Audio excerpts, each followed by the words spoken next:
But here's the gem and the part that you don't have to believe me, but I would suggest you take steps to do it, and then later on you can message me and say, hey, it worked. This is the power of the saving. As you pull the money out of your current flow and save it, in just a savings account initially, the fact that you're pulling it out, you are creating a demand, you're creating a vacuum, you're creating a demand for more to come in. Because people say, well, how will I save 50%? Well, by gradually building up towards that, so, alongside of that, your income's going to increase.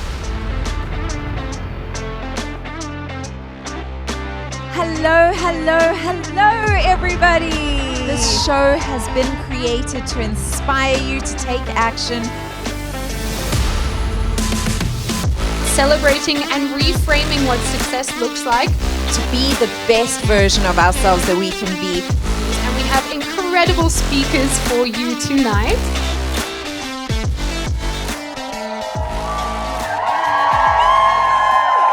Hello, and welcome back to the Future Females Show. I'm Susana Kennedy, and this is my lovely co-host, Lauren Dallas. Yes, hello everyone.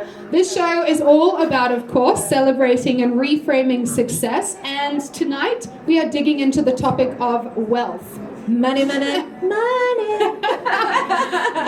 a little karaoke coming up too. So I'm really excited to introduce our next speaker.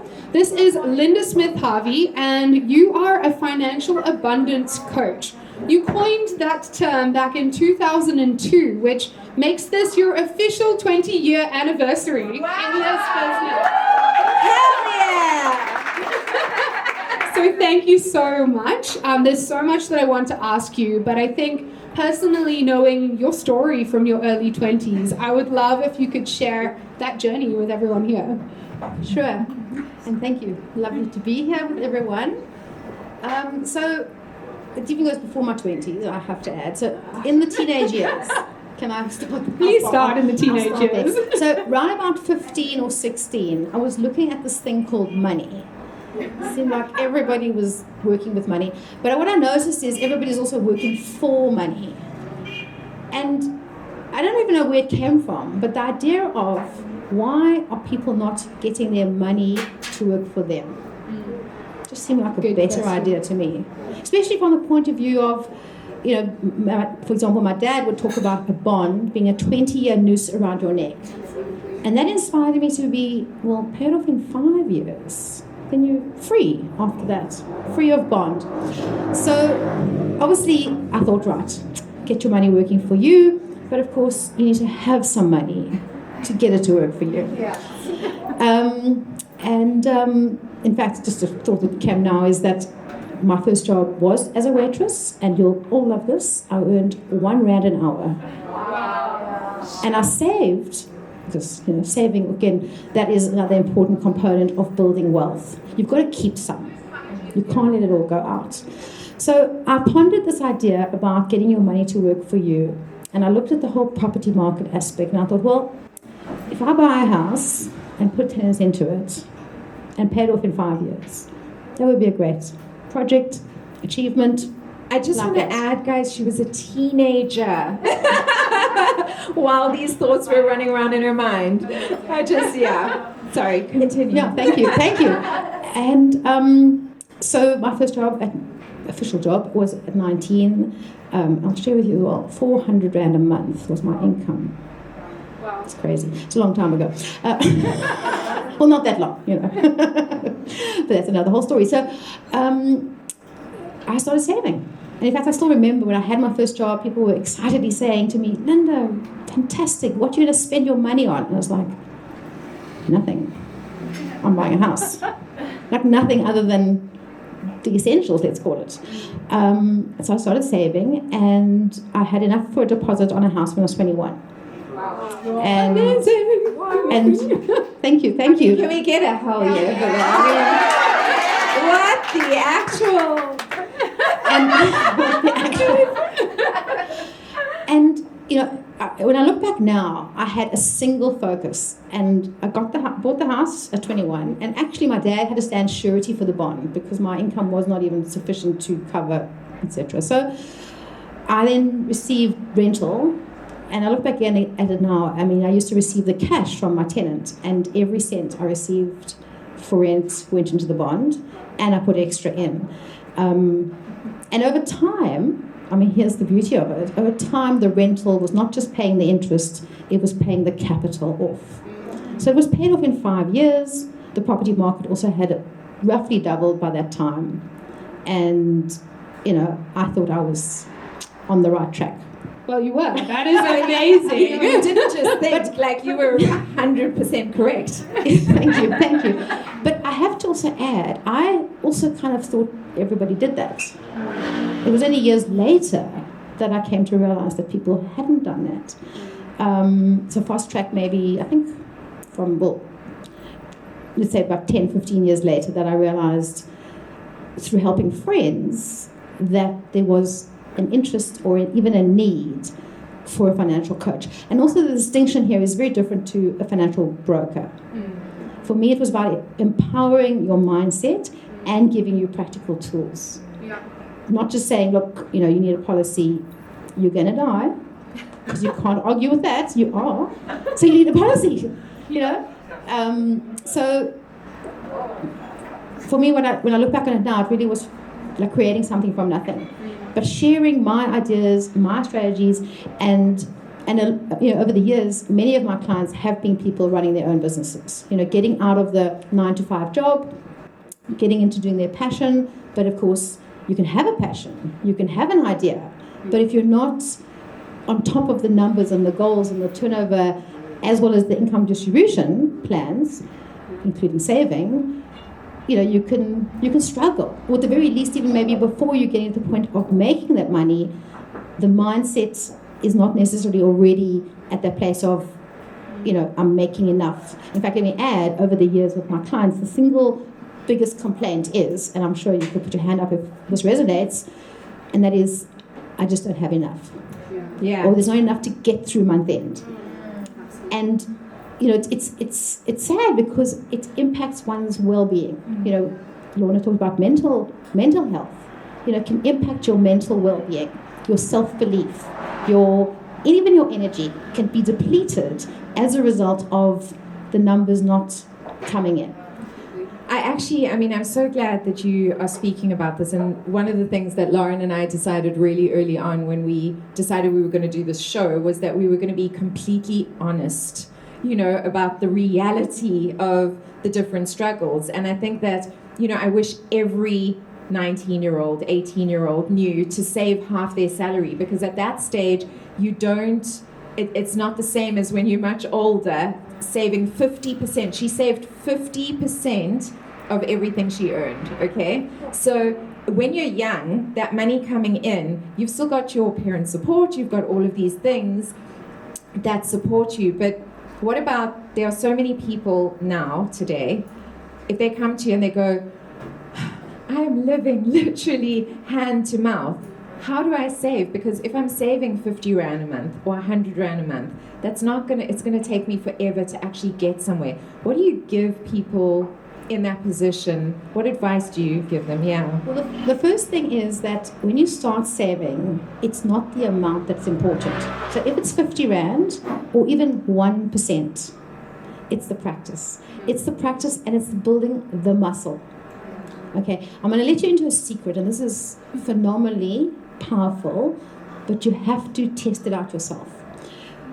Because let's say you earn X, whatever X is, it's 100%. So 100% comes in, and you spend maybe 110%.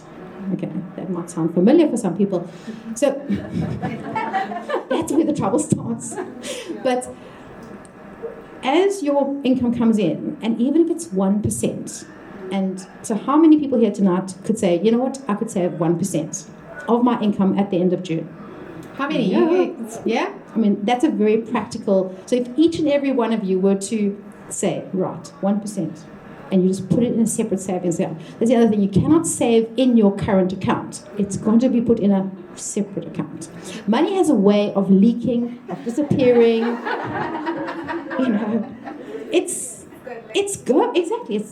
on its way out. So money needs you to take control of it. Oh my word! You gotta pull it in back to you. In fact, saving, another word for saving or phrase, and you may have heard of it. Pay yourself first. Yes. You're the one that. Oh Yeah. my gosh, I'm so glad you said that. We were discussing this earlier. Female founders in the room, paying your team, putting it into your marketing and not paying yourself. And we were actually discussing the connection between what you pay yourself and that feeling of self-worth as well. Yes. And I think you challenge whether that should be a connection, but if I can speak for both of us, it's very, very real. And so if you're not paying yourself, what are you saying to yourself about your own value? Exactly. It's about honor. Literally honoring yourself, acknowledging you're the one that did all the work. So best that you keep some. Again, it's interesting the perspective that people have when I've done the spending plan, and I call it a spending plan versus a budget. So just a slight shift on the phrase. But clients would be spending, let's say, 3,000 Rand a month on their cell phone bill, and this is even like years ago. And I'm like, oh, how much are you saving? Nothing. You can't do that. You just literally can't. So it's almost like learning the rules of money. So money, here's the irony of it. So money will say to you, and this is absolute perfection, save me now, and I'll save you later. Love it! Can we get like a big hell yeah for that? Money will say to you, save me now, and I'll save you later. I'm getting goosebumps just hearing you say that to me. I just got like a hot flash. So Linda, there's saving, but there's also debt. And this is one of the things that I love that you teach, how to reframe debt. Yes. And can you save your way out of debt? Save your way out of debt. Absolutely. In fact, just completing what I was coming to earlier about the saving. Now, this is the part that you'll really love. So you can start with 1%, and then next month it's 2%, and the following month it's 3%. So even if it takes you 2 years, you could get to 25%. But as you continue doing it, you're going to take bigger jumps. So maybe in 2 years, you could find yourself saving 50%. But here's the gem, and the part that you don't have to believe me, but I would suggest you take steps to do it, and then later on you can message me and say, hey, it worked.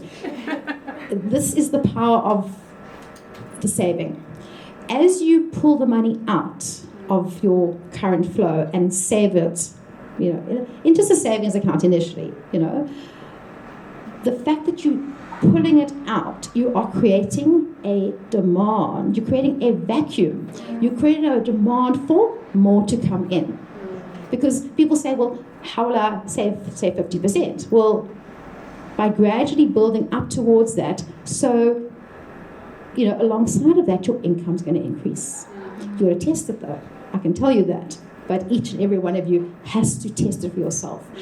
And it is such a blessing on so many levels. Because having just an emergency fund prevents you getting into more debt. Because we call it the fuck you fund. It's like every girl needs a fuck you fund. Do you know what I mean?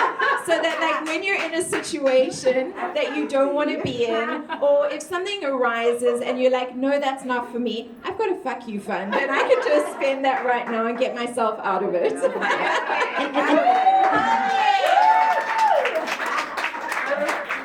Exactly, and not just the peace of mind that it gives you. Because let's be honest, everybody sometimes needs to suddenly replace tires on a car, and there's no money for that. That's a very sad situation. And it doesn't have to be like that, but it does come down to you taking charge. In fact, the other phrase I like to use is taking back your power, because so many people have literally given their power to money. And of course now you're bringing up the aspect of debt. So, debt further disempowers people. I mean, would you agree? Yeah. And even if it's good debt, it's actually one of the worst things, because it causes almost like a desperation, and anxiety, right? In front of you, inside of you. Exactly. I've had clients who share how they lie awake at night worrying about their debt. I've only been in debt once. Seriously, I've only been in debt once because I took out a loan to buy a course, and I was in debt for this course.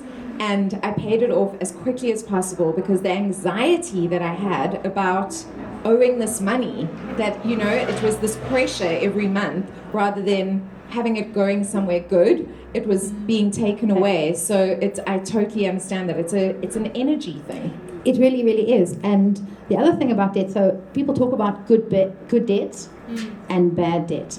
Now, the problem for me about that, because we as human beings, well, I'll just share with you as well, is human beings, okay, let me just first start by saying, coffee machines make coffee.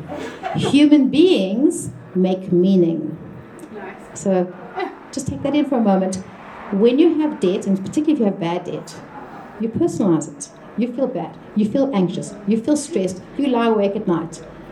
Any of those things are not helpful to you. So I like to indicate or sort of open up the conversation beyond just good and bad debt and consider that debt is neutral.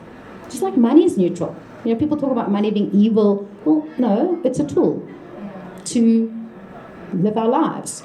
So when you remove the good and bad, you know, it helps you not to then feel you're bad because you've got debt or because you've not been able to pay it off. And maybe even another emergency comes up and it pushes your debt back up again. And it's really a very vicious cycle that can be very difficult to get out of. So the first thing is you go to the place of saying debt is simply a number. It's just a number. And yes, you borrowed the money for something. You've had products or services, and now you're paying it back. It's just a number. And so on my website, for example, if anyone's interested, I've got a document which is called the Debt Freedom Plan. Yes, please. And you know, and I love this freedom plan. and the Debt Freedom Plan, it allows you to, well, you know, it's not too fancy. It's simply a spreadsheet, but spreadsheets are good because getting your numbers on paper is essential. Where you tabulate, you know, who you owe, how much, monthly payments, and the date by when it will be paid off. And then you look at snowballing it. What I mean by that is the smallest debt and the smallest payment, you look at doubling it up. So you're speeding up the payment or the repayment timeline. And once that is paid, you then allocate that money that you were paying on the smallest debt to the next debt. You snowball it. Now, you literally, if you take the time to do it, you can then determine and work out when your debt will be finished, as long as you don't incur other debt. So if it's a year or 2 years or 5 years. Now, here's the magic bullet, let's call it. I'll ask a client, okay, how does your debt make you feel? In fact, who would like to share? Anybody got debt? How does it make you feel? Feeling good. Having debt, how does it make you feel? It doesn't. It makes you feel anxious. It makes you feel anxious, not good, right? stressed. Yeah. Sorry? Trapped. Yeah. And so just even with those few words you've mentioned, each of those is not helpful to your abundant lifestyle or abundant mindset or even your financial well-being future. It's tripping you up. And it's like a catch-22. So the way to look at it, now I'm sure if I said to you, that moment when you make the final debt payment and you're cleared of debt, tell me how you will feel. Amazing! Hell yeah! Life is looking good. Exactly. So here's the magic bullet that I'm pointing to, is that you know the feeling when you've got the debt and you know the feeling when it's done. Now the Debt Freedom Plan facilitates and allows you to then determine your buy end date. Let's say it's 2025. Now, by doing this plan, you don't have to wait until 2025 to feel amazing. You can claim that feeling now because your plan is in place. And as Lorna touched earlier, you honor your word. You follow through on your plan. It's not negotiable. You have maybe an accountability partner or a financial coach or even a buddy who holds you to it. And so that you have predicted the payment plan, it will be finished by X date. And that means you know what the feeling is. You're kind of reaching out into the future and you're grabbing that feeling and say, I'll take it now. So you've got the debts, but you feel good. Yeah. I love So I call it that.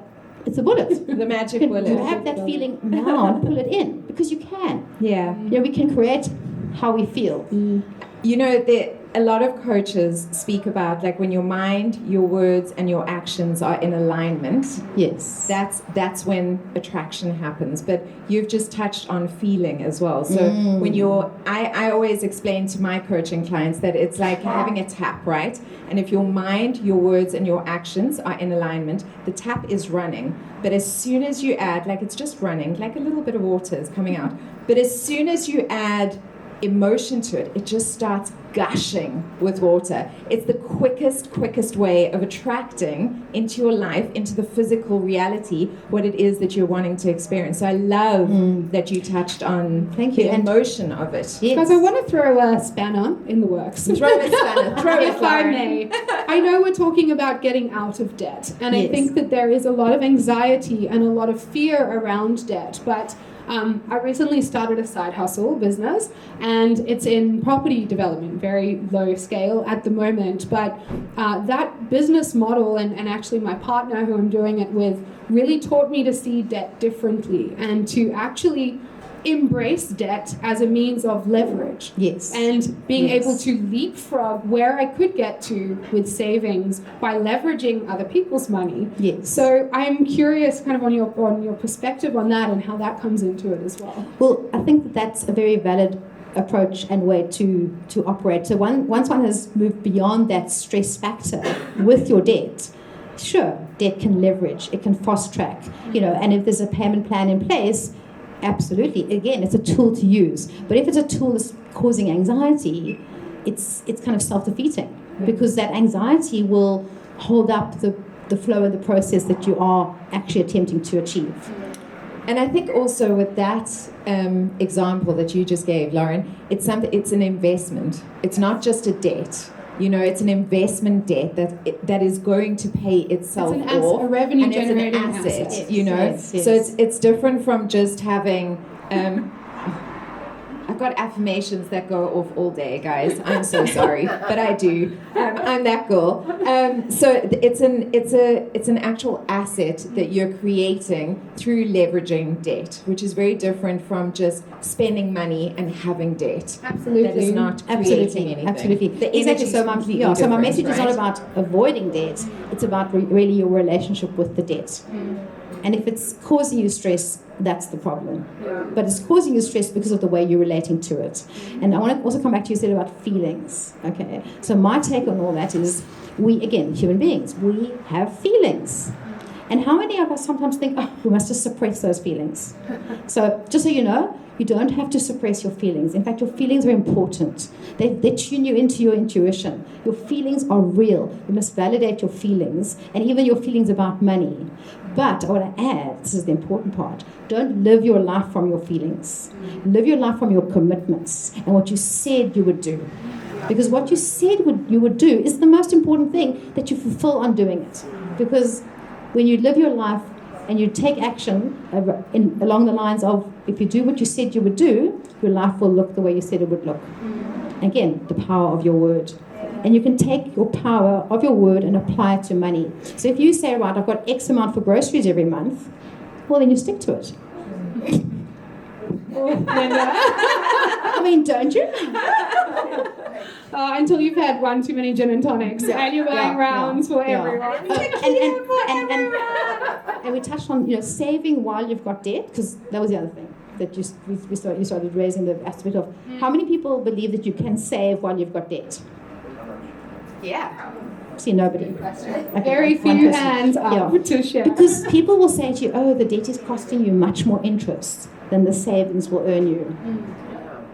And that is the very trap that every person falls into. And you know what? The banks are celebrating. They're laughing all the way to the bank because they're making tons of money out of you, keeping you in debt.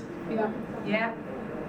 But saving while you have debt builds up, again, the saving muscle. And again, you're putting that demand on your income, so the income can increase. You pay off your debt, but you build saving simultaneously. Absolutely. In an ideal world. In fact, in the ideal, because you must create your ideal financial well-being. So you have your abundance diary here, and you shared this is your 16th edition. if I'm 16th correct. edition, yes. And from flicking through it earlier, what I loved is obviously it's a diary, but it is actually about the commitments and the practices, which we've been talking about. So would you share one of the practical strategies kind of from your diary or from your program as well for our audience to take away?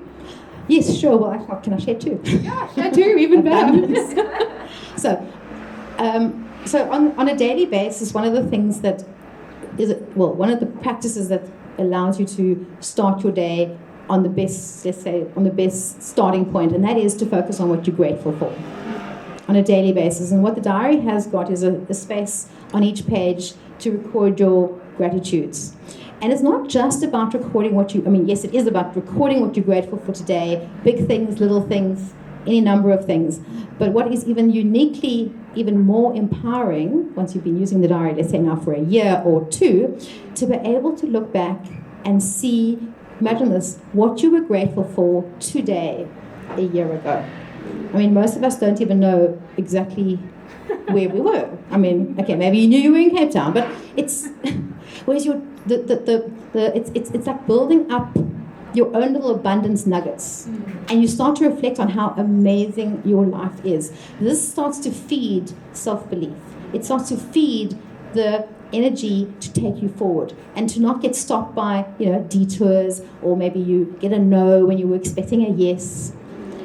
Like to never ever give up, and to honor yourself in that process. I think so many people underestimate the immense power of gratitude, and how just by being grateful every day, it actually just attracts more of what you want into your life. And it's one of those simplest tools that you can use. So I love that you brought that up. I heard a saying, you can't be grateful and anxious at the same time. Yeah. So if I'm ever feeling anxious, that's the time to embrace the gratitude. Yeah. And we all have a lot to be grateful for. And there's another level to take it to as well. I don't know if any of you have heard this before, but gratitude in advance. So the future you're building, so for each and every one of the entrepreneurs here, you can visualize the future that you're creating in terms of your business, in terms of the activities, in terms of the turnover, in terms of the savings that you want to do. And be grateful for that in advance. It hasn't happened yet, but you operate as if it has already happened. And then the universe catches up, because energetically you are in alignment with that ideal future. So you've created it energetically, and then it just has to catch up in reality. And that's how the bank balance starts to improve as well. So we only have a couple of minutes, and 2 minutes. I know you said you have a second tip. So the second one, in the diary, what the other one I will share is, budgeting. Okay, quickly just to say, how many people love budgeting? There's quite a few yeses. Quite a few. Fantastic. Good entrepreneurs, good future females. Fantastic. So that's awesome. And generally people will report to me, and maybe those of you who do budget will also have noticed how the budget never works out. Anybody notice that? Never works out. I mean, speak to SARS. They can never, So let me just finish up quickly. So the fact that it never works out, the fact that the budget never works out, on the one hand, that's why people tell me why they don't do it. Because, Linda, it doesn't work out, so what's the point? But what I have to explain to them is the fact that it doesn't work out is the very reason to do it. Because you need to see, is it a 1% miss or is it a 45% miss? But taking it beyond that, I teach people how to create what I call their ideal spending plan. So yes, you've got your budget for now, but what is the ideal picture? Again, creating the future now. And then magic and miracles happen. So in my work, I celebrate my clients' magic and miracles. Love it. Linda, and living that, I am truly grateful for that I get to do that. So, and then I get to speak here tonight. So thank you. Well, we are truly grateful to have you here sharing your amazing expertise with everyone, and obviously all our online viewers as well. So thank you so much. Yeah, absolutely. It's been so wonderful chatting to you and having you share all your beautiful wisdom with everyone. My absolute pleasure. Thank you. Thank you. And to everybody at home, thank you so much for watching. And everybody here, hell yeah! We'll see you again you. Thank you.